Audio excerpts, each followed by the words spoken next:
Most golfers are trying to rotate their hips to create speed, but real hip rotation at impact doesn't come from spinning your hips in the downswing. It comes from how you use the pressure under your feet.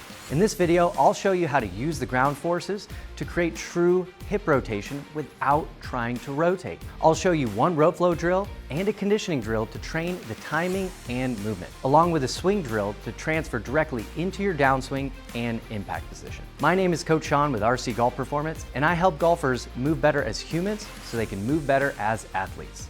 So what we'll see with a lot of amateurs in their downswing is they'll start spinning out their hips.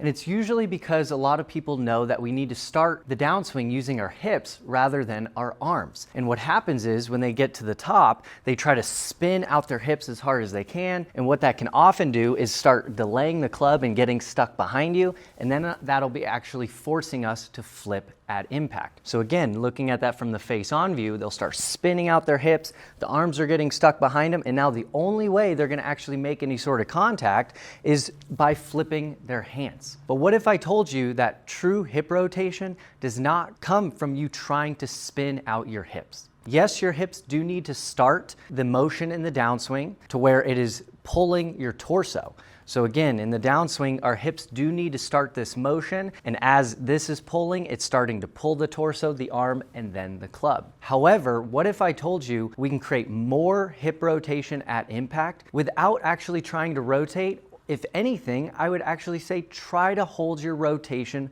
longer, so trying not to rotate. What I mean by that here is notice my chest is aiming towards the camera. And when I start this downswing, I actually want the chest to stay towards and visible to the camera a little bit longer. So looking at that from my side view here, notice how I'm not trying to spin and now open my body to the camera. I'm trying to hold my back to the target a little bit longer. And then where hip rotation actually comes from and takes place is actually the pressure under our feet. So if I talk about, say, this right leg here, this right leg is gonna be pushing back and down, and that's gonna actually send the pelvis forward. However, if the right foot pushes harder than the left, then the right side is going to win. And that is also going to create the pelvis to not only spin out, but it's allowing the hips to drive towards the golf ball. And that can actually cause more of that early extension. And then again, we will have to flip and save the club. So from there, that right foot does need to push back and down. Again, it will send the pelvis forward. However, this is the catch. The left foot, meaning the left foot for a right-handed player, needs to push 2 to 2.5 times harder than that right foot to make sure the left side wins so we don't early extend. So if that right foot is pushing this back and down to send the pelvis forward, the left foot actually needs to push down and forward to make sure it sends the pelvis back, the chest can cover the golf ball, so we don't early extend. Now, how we can test this and to practice this as well, so here's our swing drill, is I'm gonna ask you to grab 2 sliders or go out and buy 2 paper plates and just stand on the paper plate with each foot. Now, first, if we made some swings, I'm gonna warn you here, be careful because our feet are gonna be sliding all over the place because we removed the friction beneath the shoe and the turf. So if we first made a swing and you didn't see the feet move at all, then you're really clearly not using the ground at this point. Okay, but what we would wanna see here is as we start the downswing, we would actually wanna shift and actually get our feet to move in the opposite direction. And I know this may sound almost counterintuitive, but remember, forces precede motion. So by me pushing my feet in this direction, it's gonna send a wave of energy up the body and create rapid rotation. So not by trying to spin our hips and rotate, but by pushing the feet in this direction here, that is what, again, will send the energy up the body and create that rotation for you. We're gonna swing with the plates underneath our feet, and we actually wanna see our feet moving.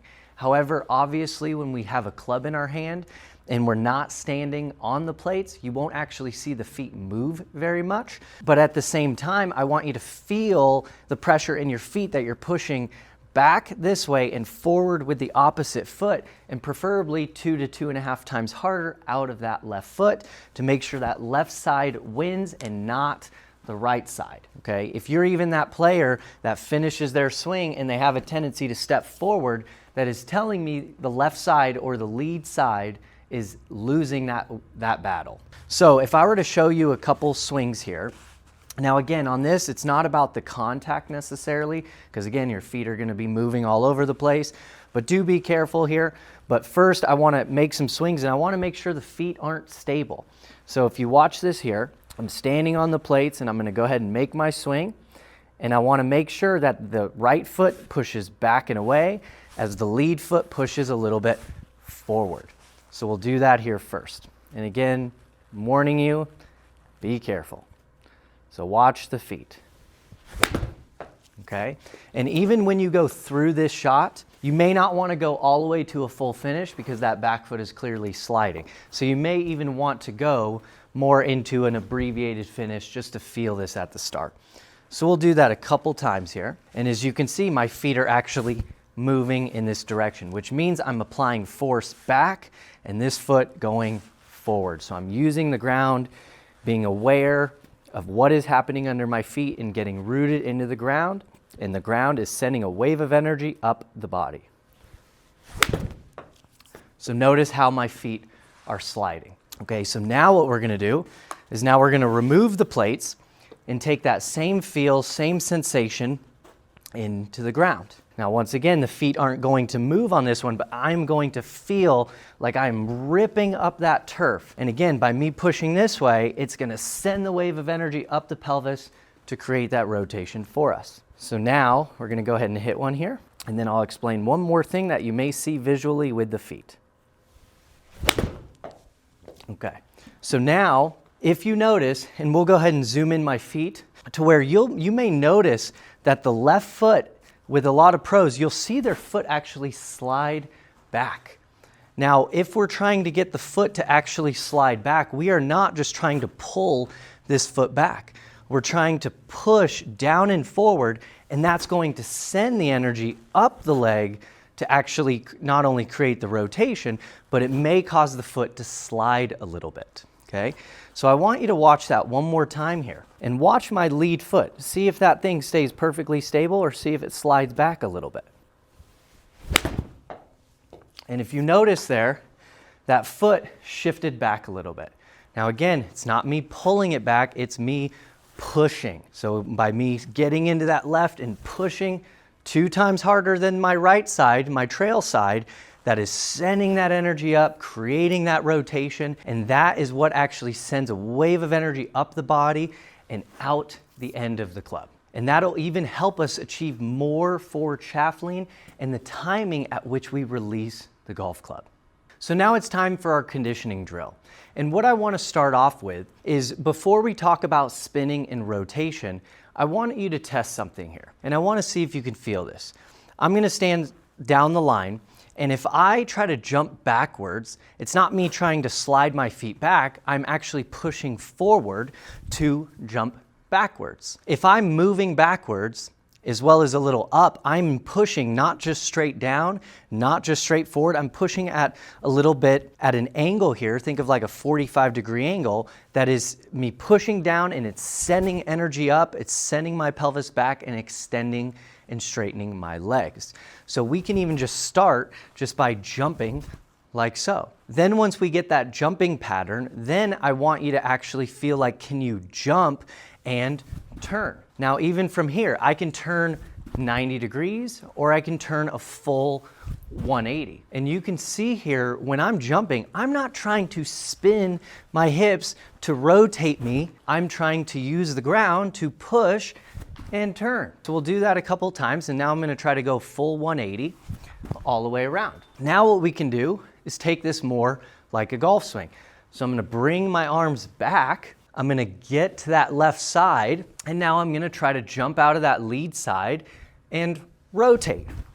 And again, you'll notice that I'm spinning, and how I'm spinning is through the foot push, not by me trying to spin out my hips. So if anything, hold the back to the target, shift to that side, and now push, and you can even act like you have a club, or even do this with a club, where you're gonna try to swing it on through after the push.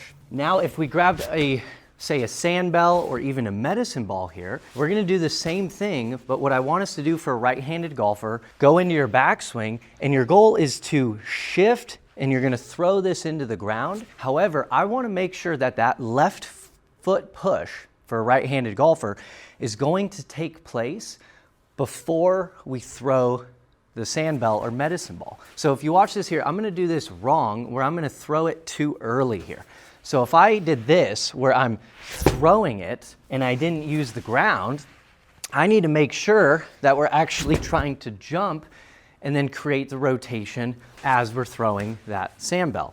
So notice here, again, I'm gonna do this wrong here, where I'm gonna throw it and then try to jump. That is too late. We need the ground reaction to create the arms to pull down to create that speed. So if you even want to break this down a little bit, we don't even have to add the rotation yet. We have to understand how we get to that left side, and we have to shift and throw down and jump. And you can even see right there, my body almost wanted to rotate for me, not by trying to spin. And then we'll do it one more time here, where now I'm going to add that rotational jump. So take that backswing, feel that shift, and push. That's what's gonna throw the bell down and create the rotation for me. Okay, I'm gonna do that one more time, just more down the line and back and through. And I'll do it on the other angle here down the line. So back and through. So once again, the rotation is coming from the ground. And the biggest challenge here on this movement is we not only need that foot to push, but we need the right timing of the push. And that is the purpose of throwing it behind my trail side, because I don't want to push too late. I don't want to push when the club is all the way down here, because that's not enough time to send a wave of energy up the body and to propel the club forward. So we have to push almost earlier than when people think. And that's why I like throwing the bell, to really feel the timing of when we actually push. So in our rope flow drill, we're gonna be doing our dragon roll, which I covered in previous videos. I also have this on my rope flow online training course for golfers. Now what we'll wanna do here is first get our dragon roll and roll the rope to the right for a right-handed golfer, and obviously the other direction for a left-handed golfer. But as it's rolling right, we're gonna get into our dragon roll. What we're gonna do, and I'll explain this first, is we're gonna try to jump and switch. Now notice how I jumped and I rotated in the same direction that I'm going into my follow-through position. Now again, this is where I'm not trying to spin out my hips. I'm trying to use the ground to get to that left side and push to rotate, just like our medicine ball exercise. So I'll do that a couple times here.